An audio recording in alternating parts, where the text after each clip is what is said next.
Olá, eu sou a professora Isabel Alencar e nessa aula nós vamos dar continuidade ao estudo do filo dos artrópodes.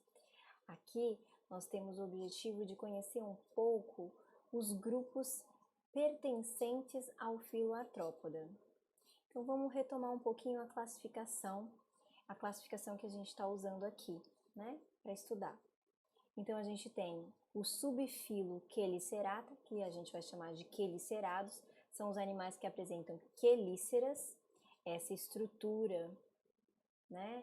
É um apêndice associado à boca do animal, que no caso das aranhas tem duas partes, uma que se anexa ao cefalotórax e a outra que parece essa garra para inocular uma toxina, tá certo? E a gente tem os subfilos mandibulados, né? O subfilo hexápoda, miriápoda e crustácea.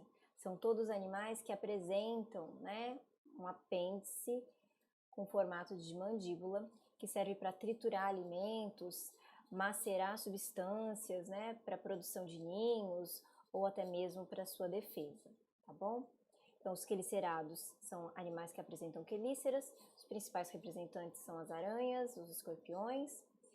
O subfilo hexápoda, hexa significa 6, poda, pés, são animais com 6 pés. Na verdade, a gente já aprendeu, são 6 pernas, né? E são os insetos. O subfilo miriápoda significa 1000 pés, são as centopeias e as lacaias. E o subfilo crustácea diz respeito ao exoesqueleto incrustado com carbonato de cálcio, tá bom? São os caranguejos, os camarões, as lagostas, e a gente vai falar um pouquinho mais sobre eles agora. Os quelicerados são um grupo de artrópoda muito peculiar. São os únicos que vão apresentar quelíceras e uma série de outras características relacionadas, tá certo? Então, a gente já comentou, né? Entre os representantes mais comuns, a gente tem as aranhas, os escorpiões, os carrapatos e os ácaros. Esses animais, aranha, carrapato, ácaro e escorpião, são os aracnídeos.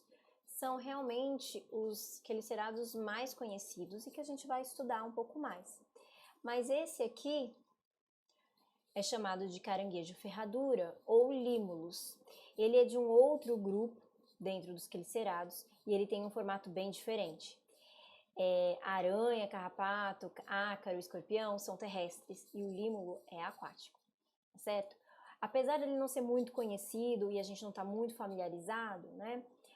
O sangue desses animais é usado para inúmeros experimentos para a produção de remédios, tá? E esses animais, então, são muito capturados pela indústria farmacêutica para trabalhar vários aspectos importantes, inclusive para a humanidade, tá bom? Agora a gente vai falar um pouquinho mais sobre as características desses animais. Lembrando que esses animais não apresentam antenas nem mandíbulas, tá certo? Então, dentro dos aracnídeos, o animal mais representativo, né, são as aranhas. Então, esses animais apresentam o corpo dividido em duas regiões, ou seja, eles apresentam dois tagmas, o cefalotórax e o abdômen, tá certo? Lembrando que o abdômen é onde tem os principais órgãos vitais desses animais, ok? E o cefalotórax é a junção da cabeça com o tórax. Na cabeça a gente tem os apêndices relacionados ao sistema sensorial, sensitivo, e o tórax, os apêndices locomotores. Portanto, as aranhas têm 4 pares de pernas, todos anexados ao cefalotórax, tá certo? Então, revisando, 2 tagmas, cefalotórax e abdômen, 4 pares de pernas, todos anexados ao cefalotórax, tá certo? Associada às estruturas sensitivas, né? As aranhas têm no cefalotórax 2 apêndices importantes, as quelíceras e os pedipalpos. Na região do cefalotórax, na região anterior do cefalotórax das aranhas, a gente vai observar os olhos. A gente fala que o formato, o tamanho e a configuração dos olhos espécie específica, né, nos ajuda a identificar as espécies de aranha. Então, as aranhas, elas têm fórmulas oculares, né? A posição, o tamanho, isso vai ajudar a gente a identificar as espécies de aranha, tá bom? Além dos olhos, né, na região anterior do cefalotórax, a gente tem o primeiro par de apêndices da cabeça das aranhas, que são as quelíceras, tá bom? Lembrando que nas aranhas, esse apêndice tem duas partes, uma para se articular com a cabeça e uma outra que parece uma garra, que serve para perfurar tecidos das suas presas e inocular a peçonha, que é uma substância tóxica, né, que vai causar paralisia das suas presas, para que ela possa então se alimentar, tá bom? Então, se a gente olhar, né, aqui um corte associado à quelícera, a gente tem as glândulas, né, que são chamadas de glândulas de veneno, que produzem a peçonha, tá bom? Esses animais, as aranhas, elas produzem teias, e existem as aranhas que produzem teias para capturar a sua presa, né? E existem aquelas que também utilizam a sua teia para proteger os ovos e fazer um saco ovígero, tá bom? Tem aquelas que fazem teia no solo para fazer armadilhas para capturar presas, tá bom? Então, existem diversas estratégias, mas sem sombra de dúvidas, a produção da teia nas aranhas é uma questão fantástica, né? Nos escorpiões, né, a gente já vai ter um formato de corpo um pouco mais distinto, embora ele também tenha, né, cefalotórax e abdômen, tá bom? O abdômen termina numa estrutura que é chamada de aguilhão, que é a estrutura que inocula a peçonha no caso dos escorpiões, tá bom? Porque as quelíceras dos escorpiões, que estão anexadas e são articuladas com o cefalotórax, ela também tem duas partes, né? Mas ela não forma uma garra, ela forma uma pinça cheia de dedinhos. Então, a ponta da quelícera nos escorpiões faz esse movimento. Os escorpiões, né, diferente das aranhas, eles paralisam as suas presas, inoculando a peçonha com o aguilhão. Então, essa estrutura aqui atrás, né, no final do abdômen, ela é projetada e penetra os tecidos da sua presa. E aí, com as quelíceras, que tem formato de pinça, e aí a gente chama de quelada, o escorpião vai lá e ó, corta em pedacinhos bem pequenininhos o seu alimento, tá bom? E os escorpiões têm pedipalpo bem desenvolvido, também com pinças para segurar a sua presa, para segurar o seu alimento e também para segurar o parceiro para a cópula. Os escorpiões, para realizar a cópula, eles fazem uma dança, e aí geralmente essas quelas, né, essas tesourinhas do pedipalpo são usadas para segurar o parceiro durante a dança, tá certo? É uma estratégia aí deles. Os escorpiões têm um corpo achatado dorso-ventralmente, eles ficam muito próximos do solo, tá certo?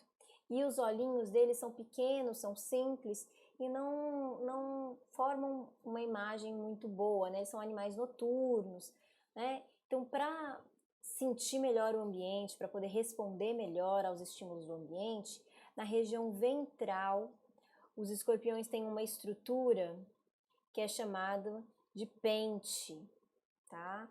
É uma estrutura em forma de pente. Lembra mesmo um pentinho de pentear cabelo, tá certo? Essa estrutura, ela capta vibrações do solo e ajuda o escorpião a entender o que está acontecendo no ambiente onde ele está, tá certo? No Brasil, nós temos algumas espécies de escorpiões que são peçonhentas e que causam acidentes, né? Acidentes importantes. Aqui no Espírito Santo, a gente tem muito acidente com o escorpião amarelo, chamado, né, cientificamente de Titius cerulatus. Ele ocorre aqui no Espírito Santo e muitas vezes a gente associa essa espécie, né, como uma praga urbana, associada geralmente a entulhos de obras, de lixos, porque onde a gente deixa esses entulhos, os lixos, acabam servindo de abrigo para esses animais, de refúgio. Eles então conseguem se esconder, né? E à noite eles conseguem procurar os seus alimentos. Durante o dia eles ficam intocados nesses lixos, nesses amontoados de coisas que a gente deixa, né? Especialmente nas cidades. E à noite eles saem para caçar, né? Inclusive os escorpiões são bons predadores de baratas, tá? E aí, eventualmente, a gente pode ter acidentes com os escorpiões amarelos. Aqui no estado do Espírito Santo, a gente teve recentemente um acidente, né, com uma criança, mas ele é muito reportado, tem várias cidades do Espírito Santo que reportam, né, que tem notificação de acidentes por escorpião todo ano, tá? E aí a gente tem que ficar bastante esperto, sempre que tiver em um ambiente diferente que a gente não conhece, procurar, né, sacudir a nossa roupa, olhar sapato antes de vestir, tá certo? E nas cidades, na roça, né, em todos os lugares a gente tem que dar um destino correto para o nosso lixo, para o nosso entulho, para evitar, então, construir abrigos para esses animais, tá certo? Ainda dentro dos quelicerados aracnídeos, a gente pode falar dos ácaros e dos carrapatos, tá certo? Ácaros geralmente se alimentam de detritos, né, de restos de pele, né, podendo causar alergias. E os carrapatos são ectoparasitas, ou seja, parasitas que ficam do lado de fora do corpo do seu hospedeiro, tá certo? Geralmente os carrapatos têm preferência, né, por uma determinada espécie. Então esse aqui, por exemplo, é o carrapato estrela, tá? Ele é comum em capivaras. Eventualmente ele pode se alimentar do sangue de humanos, mas não é a predileção, tá certo? É na eventualidade. E esse aqui é um tipo de carrapato que a gente encontra, né, em boi, em vaca, tá bom? Eventualmente a gente também pode encontrar nos nossos cachorros, tal. Percebam que esse aqui tem um aspecto achatado e mais rígido, e esse aqui, ele é mais gordinho, tá vendo? Ele é mais macio. Esse aqui é um grupo de carrapato chamado de carrapato duro, e esse aqui de carrapato mole, tá certo? O interessante dos carrapatos é que a gente consegue ver que o pedipalpo e a quelícera foram modificados numa estrutura para perfurar os tecidos e permitir então atravessar pele, hipoderme e chegar nos vasos e conseguir então sugar o sangue, tá certo? Eventualmente esses animais podem transmitir doenças, porque eles podem carregar vírus, entre outros patógenos, e ao se alimentar, né, do nosso sangue pode haver essa troca. Ele, né, acaba introduzindo não só o seu aparelho bucal, mas também algumas substâncias que estão presentes na saliva, tá bom? O interessante é que o grupo dos ácaros e carrapatos, né, eles têm um ciclo de vida que dos ovos nasce um carrapatinho ou um ácarozinho, né? Só que esse indivíduo jovem, que inclusive é chamado de larva, né? Ele só tem 3 pares de pernas, tá? Ele tem quelícera, ele tem pedipalpo, mas só tem 3 pares de perna. Quando ele cresce, se torna um jovem chamado de ninfa, aí nesse crescimento surge o 4º par de pernas, tá bom? E aí, né, quando esse indivíduo jovem cresce e amadurece as estruturas reprodutivas, ele vai dar origem ao adulto, os adultos se encontram, copulam, geram os ovos e esse é o ciclo de vida, tá certo? Depois dos quelicerados, nós vamos falar sobre os crustáceos. Os crustáceos têm uma diversidade de espécies gigantesca. Existem espécies microscópicas, como por exemplo a pulga d'água, tá certo? Que a gente só consegue visualizar no microscópio. Tá? Existem animais sésseis, ou seja, que ficam fixos sobre alguma estrutura, como por exemplo as cracas. As cracas podem ser encontradas na superfície de cascos de navios, pedras, rochas, e inclusive outros animais, cascos de tartaruga, nas baleias, tá certo? E se elas estiverem em alta densidade populacional, vários indivíduos, cada um desses daqui é um indivíduo, né? Pode inclusive atrapalhar, né? Porque gera uma massa extra que, no caso dos animais, eles vão precisar consumir mais alimento para conseguir se deslocar, porque eles vão precisar, né, de mais energia para deslocar a própria massa mais a massa de animais incrustados, tá certo? O mesmo acontece com os navios, tá? Embarcações que têm muitas cracas, eles realmente podem gastar mais combustível para fazer o mesmo deslocamento de uma embarcação sem craca, tá bom?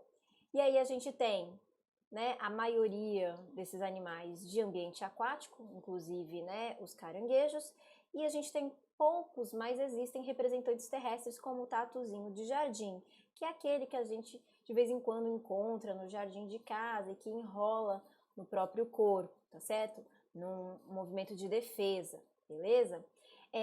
Todos esses animais aquáticos, eles excretam amônia porque eles estão no ambiente aquático.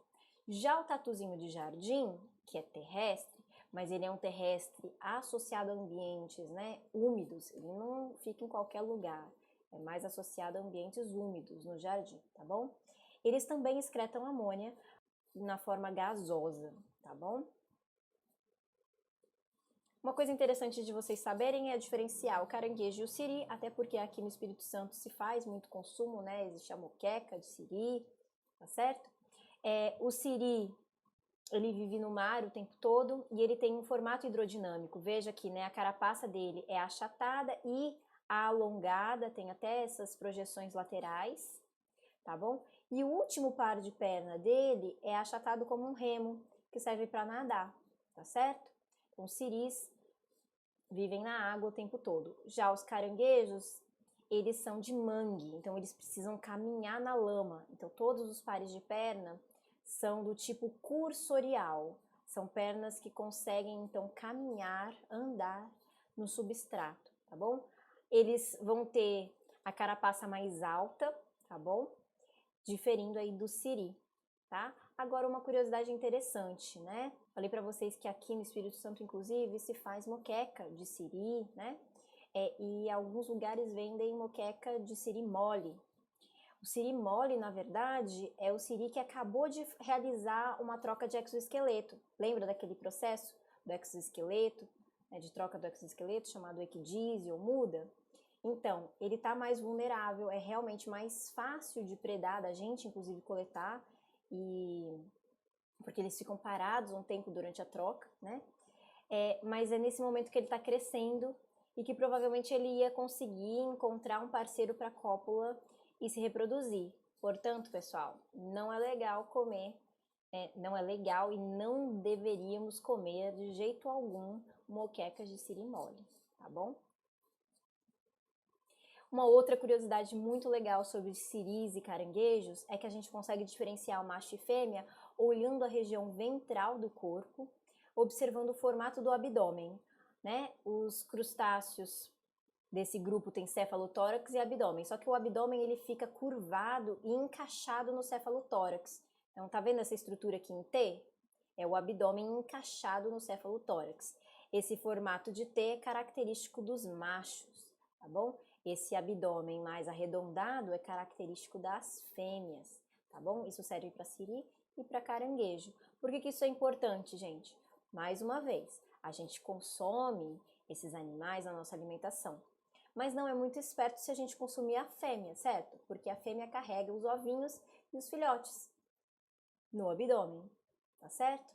Então, o catador, ele consegue facilmente diferenciar o macho e a fêmea e mesmo estando autorizado a coletar, né, não sendo o período que está proibido, ele consegue devolver a fêmea para o ambiente natural, né, e com isso ele aumenta a chance de reprodução da espécie.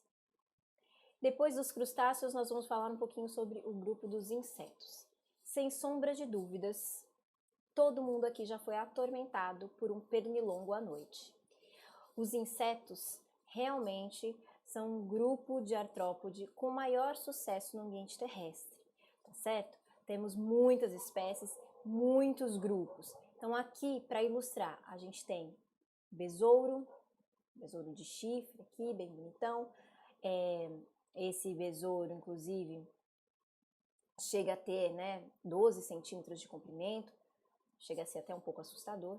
As moscas, né, moscas que são usadas em experimentos de genética, podem carregar doenças, né, gafanhotos, pulgas.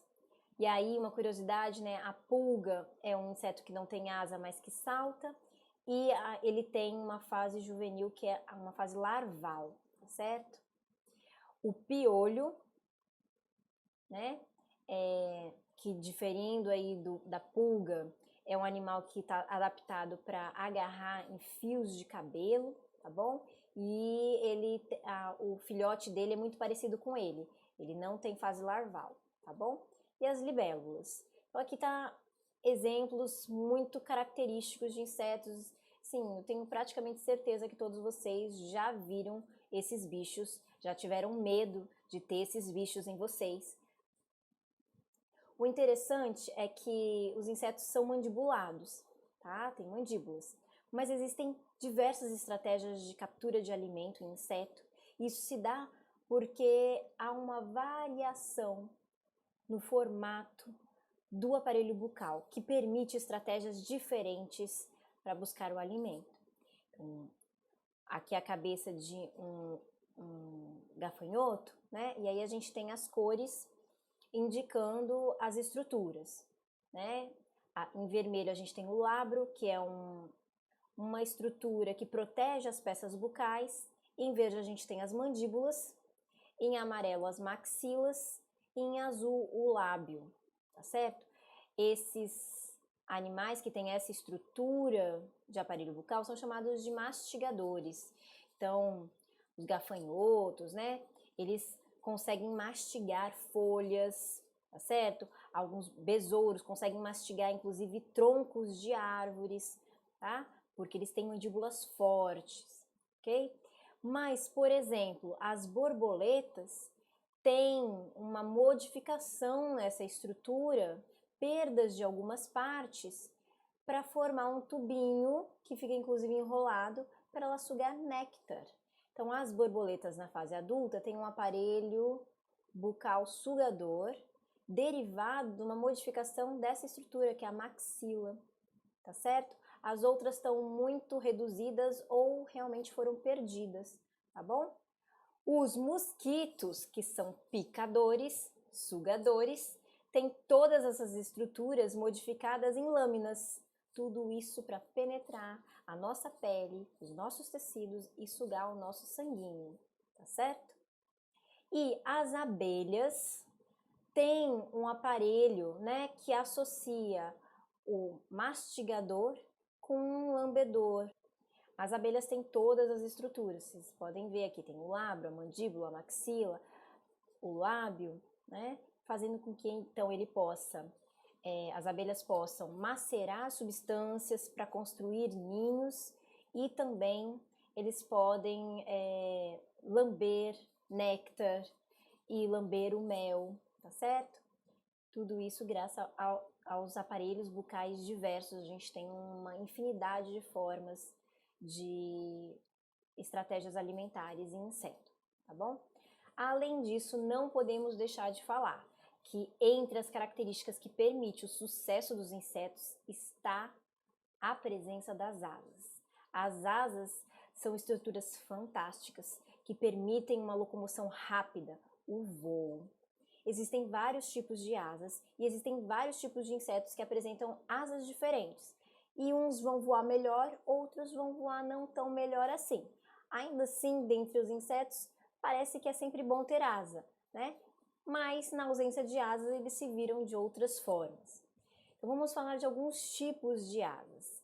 As principais asas que existem nos insetos são as asas membranosas. São asas fininhas, geralmente transparentes, elas podem até ter pigmentação, cor, tá? Mas elas são fininhas e a gente conseguiria visualizar através delas, tá? Ela é bem leve e permite um voo bacana, tá certo? Por ser bem leve, tá? Então, aqui a gente tem uma libélula, né? Uma donzelinha, na verdade, que tem 2 pares de asas membranosas. Mas, por exemplo, abelhas também têm 2 pares de asas membranosas. mas eu queria que vocês observassem que essas asas são muito diferentes, né? Fora o padrão de cor e tal, eu queria destacar o tamanho e como elas estão conectadas. Nas libélulas, as asas anteriores estão totalmente separadas das asas posteriores e as asas anteriores e posteriores elas têm praticamente o mesmo tamanho, tá certo? Já nas abelhas, claramente a asa anterior está conectada à asa posterior e a asa posterior é um pouquinho menor, tá certo? Então, nesse caso, o tamanho das asas interfere em quão bem o inseto voa, tá certo? Então, as abelhas voam melhor do que as libélulas, porque a asa posterior é um pouquinho menor e porque essas asas ficam conectadas. Então, a asa anterior e a posterior, quando elas batem simultaneamente, de maneira síncrona, certo? Ao mesmo tempo. E isso torna o voo mais eficiente. Elas conseguem, então, velocidades maiores, tá bom? Um outro grupo de animais que também tem asas membranosas são as moscas e os mosquitos, tá certo? Mas se vocês olharem assim, de relance, tem só um par de asa, certo? E as moscas estão entre os grupos que melhor voa, tá? Tem inclusive as moscas varejeiras, elas conseguem ficar paradas no ar por conta exatamente de um equilíbrio fantástico que elas têm, né? Porque a asa posterior, ela realmente atrapalha o voo, né? Então, no caso das abelhas, a solução foi conectar essas asas, além da asa posterior ser um pouquinho menor, tá certo? No caso das moscas, né, nesse grupo, a asa posterior, na verdade, ela está presente, mas a gente quase não visualiza. Então, existe o primeiro par, que é uma asa membranosa, grande, que serve para voar, e um segundo par, que é chamado de balancins ou halteres, tá certo? Que eu tô colocando aqui em destaque, tem dos dois lados. É uma asa posterior reduzida, né? Que serve para equilíbrio. E é por isso que esses animais conseguem voar maravilhosamente bem, tá certo? Eu vou colocar uma imagem aqui de um mosquito para vocês verem bem os balancins, tá bom? Esse é um mosquito. E aí, em destaque, né? Dá pra gente ver aqui essas bolinhas aqui, estão vendo? Em destaque a gente consegue ver os balancins, ok? Esses órgãos equilibradores de voo. A gente também tem, né, nas baratas, pares de asas distintos. O primeiro par é pergamináceo, é um pouco mais rígido, um pouco mais pesadinho, tá bom? E um segundo par membranoso. As baratas, elas não voam muito bem, embora a maior parte das pessoas morra de medo quando elas voam, né? Elas voam meio desengonçado. Por quê? Primeiro porque o primeiro par de asa dela não é muito bom para voar, ele é um pouco mais rígido, né? Mais difícil de bater e tal. E segundo porque os pares de asa, eles batem sem nenhuma sincronia, cada um bate de um jeito, tá num lugar, então isso torna o voo menos eficiente. Mas não se preocupem, as baratas já deram um jeito nisso. Elas são excelentes corredoras. Elas voam de vez em quando para conseguir, né, chegar num lugar um pouco mais rápido, para fugir, e a gente pode até dizer assim, no nosso caso, né, bem da nossa perspectiva, talvez para assustar a gente. E a gente tem as Marias Fedidas, os barbeiros, né, com um primeiro par de asas chamada hemiélitro e um segundo par de asas membranosas. O par hemiélitro significa que essa primeira parte da asa é coriáceo, é bem duro, que serve para proteção, tá certo? E o finalzinho dessa asa é membranosa. Essa asa também não permite um voo excelente, né? Mas esses bichos voam melhor do que uma barata, tá bom?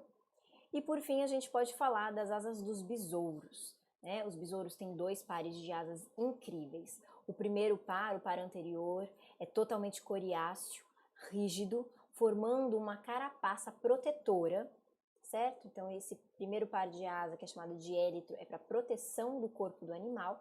E o segundo par é uma asa maior, membranosa e que voa. Voa bem, só que besouros são animais, né, grandes, pesados, com essa carapaça. O primeiro par de asa né, protetor, eles não voam muito bem em comparação com mosca, com abelhas, tá certo? Inclusive, quando eles voam perto da gente, faz até um barulhão, né? Algumas pessoas até se assustam. Outra coisa incrível de insetos são as pernas. A gente já falou aqui, inclusive, que as baratas não voam muito bem, mas correm muito bem. Então, os apêndices locomotores dos insetos são fantásticos. Lembrando que os insetos têm 3 tagmas, né? Cabeça, tórax e abdômen. É no tórax que ficam os apêndices locomotores, as pernas e as asas, tá? Geralmente, as asas estão em número de 2, tá? Quando elas estão presentes, e as pernas em número de 3 pares, tá bom? Sempre 3 pares. Eu trouxe aqui para vocês, né, um gafanhoto que tem os primeiros e segundos pares com pernas cursoriais para caminhar. O terceiro par é saltatorial, bem adaptado para saltar, tá bom? Isso também acontece nas pulgas, só que as pulgas têm um formato de corpo completamente diferente, né?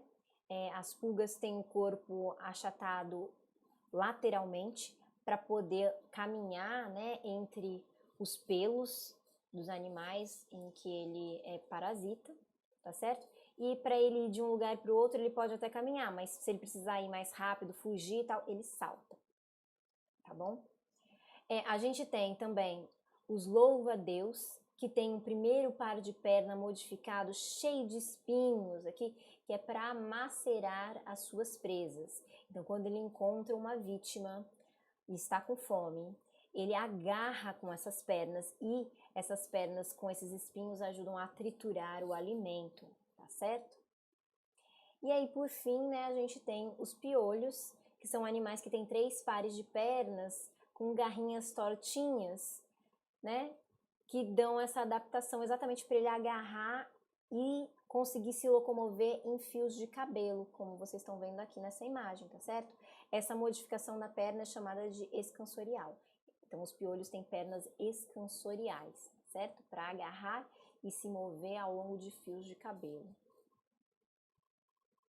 E aí, por fim, né, para a gente terminar de falar dos insetos, vamos só conhecer um pouquinho das ordens de inseto e o que elas causam de desordem ou em termos ecológicos para o planeta e para a espécie humana, né? Então, a primeira ordem que a gente traz aqui dos insetos são as traças de livro, que se alimentam de celulose e podem então causar prejuízos aí, se alimentam, né, das páginas dos livros, às vezes de roupas, tá bom? São animais ametábulos, ou seja, no desenvolvimento ontogenético do seu ciclo de vida do indivíduo, né, do ovo sai um pequeno indivíduo muito parecido com a traça adulta, que cresce ao longo do tempo, trocando de exoesqueleto até atingir a maturação dos seus órgãos reprodutores e se tornar um adulto com essa cara de traça, né? Ela é até fofa, gente, olha que bonitinha, olhando de perto, né?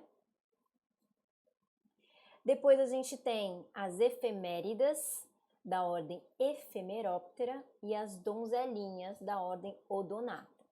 Essas duas ordens são hemimetábulas, mas elas têm a fase jovem se desenvolvendo em ambientes aquáticos. Então, enquanto o adulto vive no ambiente terrestre, o jovem vive em ambiente aquático.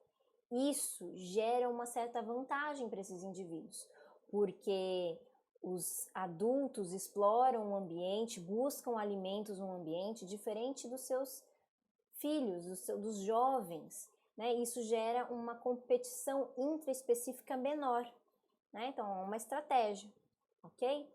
As efeméridas, são essas aqui, geralmente elas são bem pequenininhas, né? Tem essa asa em formato meio triangular. Quando adulto, elas não têm aparelho bucal, tá? Elas passam muito tempo na água enquanto jovens, e aí quando elas se tornam adultas, elas, né, fazem a mudança final para a fase adulta, o adulto não tem aparelho bucal. Isso significa que esse adulto vive pouco tempo porque ele não consegue se alimentar, tá certo? Por isso o nome efemérida. Efemérida significa vive pouco, né? Tadinha. Como adulta, ela vive pouco, mas como jovem ela vive bastante tempo, tá? As donzelinhas né, do grupo das libélulas, são excelentes predadoras, né, e inclusive a fase jovem, que vive em ambientes aquáticos, podem predar pequenos peixes.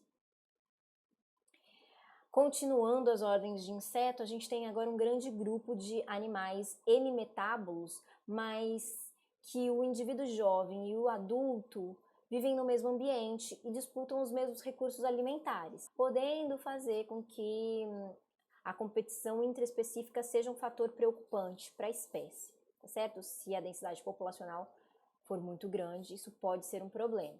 Quais são os principais exemplos, então, das ordens hemimetábulas que têm desenvolvimento jovem, né, em ambiente terrestre? São as baratas e os cupins, ambos da ordem Blatódia. Uma curiosidade interessante é que algumas espécies de barata são comedoras de madeira e apresentam uma simbiose com protozoários no intestino que conseguem digerir a madeira. Uma linhagem dessas baratas comedoras de madeira que se especializaram muito na alimentação a partir da madeira morta, que é o xilema, né, são os tecidos da madeira da planta, se tornaram o que a gente consegue visualizar muito facilmente como um grupo muito distinto, que são os cupins. Mas, na verdade, cupins são baratas que vivem em sociedade, tá? Depois a gente tem os louva-a-Deus, que são esses animais com o primeiro par de pernas raptoriais, lembrando, né, que os mantódeos, eles podem, né, durante a cópula, se o macho não oferecer um pequeno mimo alimentar para a fêmea e ela tiver com fome, ela pode então se alimentar do macho. A gente tem então o bicho-pau, da ordem Phasmida, que se assemelha a um graveto ou a um pequeno galho, tá certo?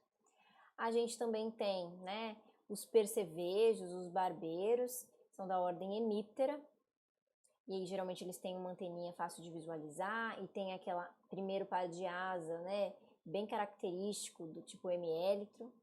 A gente também tem as cigarras, que também são da mesma ordem Hemiptera. Eles dois estão na mesma ordem porque ambos têm um aparelho sugador, né? Então o aparelho bucal deles serve para sugar. A maior parte das espécies suga seiva de plantas, seiva elaborada de plantas, tá bom? Mas barbeiros, por exemplo, tem um grupo que se alimenta de sangue, inclusive sangue humano, né? Alguns são inclusive vetores de doenças, como por exemplo a doença de Chagas, que é transmitida pelo barbeiro, ok? As cigarras têm um encantamento muito especial, porque na época da reprodução elas produzem um som bem característico, né? E elas se comunicam, né? O macho atrai a fêmea através desse som. É uma cantoria bem bonita, que no nosso caso caracteriza o início do verão, porque geralmente é nessa época do ano em que as cigarras estão prontas para se reproduzir, tá bom? Depois a gente tem as tesourinhas, da ordem Dermaptera, né? São também chamados de potó em algumas regiões do Brasil, podem causar alguns acidentes, como queimaduras, né? E interessante que eles têm no final do abdômen essa estrutura em forma de pinça, que a gente consegue diferenciar o macho e a fêmea, tá bom?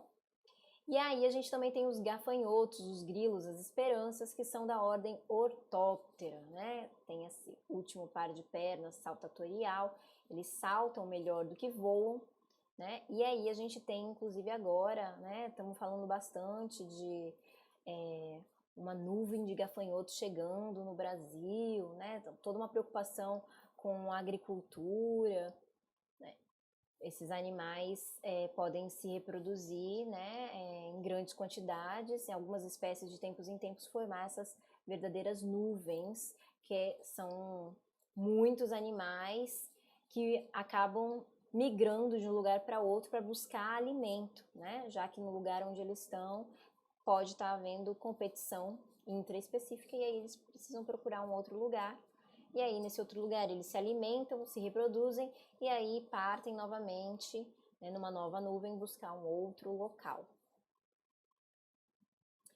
E aí, dentro das ordens de inseto, por fim, nós temos as ordens que têm o maior número de espécies, que são as ordens de insetos holometábolos, que são aquelas que passam por uma metamorfose completa. Passam pela fase de ovo, de larva, de pupa, para chegar no adulto, tá certo? Como o indivíduo jovem tem um formato muito diferente do adulto, né, há uma diminuição da competição interespecífica e eles podem, então, se beneficiar disso de várias maneiras, tá? Os principais representantes são as vespas, as abelhas, as formigas, que são da ordem Hymenoptera, tá bom? Os besouros, que são da ordem Coleóptera, as mariposas e as borboletas, que são da ordem Lepidoptera, as pulgas, que são da ordem Siphonaptera. Aqui a gente tem as pulgas, né, típicas de cachorro, gato, né, mas também tem os bichos de pé, tá bom? Também são desse grupo. E aí a gente tem as moscas, os mosquitos da ordem Diptera, porque lembrando que os Diptera têm o primeiro par de asa membranoso desenvolvido para voar, e o segundo par, né, é muito reduzido, transformado em um órgão equilibrador do voo, tá bom? E aí, por fim, a gente tem os bichos lixeiros, que são da ordem Neuróptera. Algumas pessoas confundem com libélulas, né, porque são até parecidos por causa da asa e tal, mas esses animais têm uma antena muito longa, que é diferente do que acontece nas libélulas. As libélulas e as donzelinhas têm uma antena bem curtinha. E também porque, né, as libélulas são hemimetábulas e a fase jovem tá lá na água, né? E no caso do bicho lixeiro, da ordem Neuróptera, é uma larva, tá bom? E no caso do bicho lixeiro é uma larva que vai recolhendo material ao longo do caminho e colocando no tórax, no seu corpinho, né, na região dorsal do corpo. E aí ele fica protegido e às vezes até camuflado, tá bom? Uma estratégia bem interessante, tá? E aí, por fim, nessa aula a gente vai falar sobre os miriápodes, que são os artrópodes com 1000 pés. Na verdade, não são 1000 pés, são muitas pernas, né? Mas não chega nunca a ser 1000. Então, a gente tem dois grupos dentro de miriápoda interessantes da gente conversar, né? Os quilópodes e os diplópodes. Os quilópodes são as lacraias, ou em algumas pessoas também chamam de centopeias, né? E os diplópodes são os embuá ou piolho de cobra, né? Esses nomes populares a gente tem que tomar bastante cuidado, porque, por exemplo, eu sou de São Paulo e a minha vida toda em São Paulo eu chamei esse bicho de centopeia. Quando eu cheguei aqui no Espírito Santo, aí eu descobri que as pessoas chamavam esse bicho de centopeia. Eu sempre chamei de lacraia. Mas isso é mais uma ênfase, né, no problema que é gerado com os nomes populares. O nome popular não necessariamente representa um grupo biológico definido, tá bom? Então vamos falar um pouquinho dos quilópodes, né? Os quilópodes apresentam muitas diferenças dos diplópodes, e a gente observando, né, um pouquinho aqui nessas imagens mesmo, o formato do corpo é diferente. As lacraias são achatadas em relação aos diplópodes, que são mais cilíndricos, vocês conseguem perceber? Mas além disso, né, os quilópodes, eles sempre vão ter um par de pernas por segmento. Se você olhar aqui, né, cada segmento do tronco, que eles têm uma cabeça e um tronco, eles vão ter, então, uma perninha saindo por segmento, tá certo? Um par de pernas por segmento, ok? As pernas são mais laterais, né? E aí isso faz com que eles sejam bons corredores.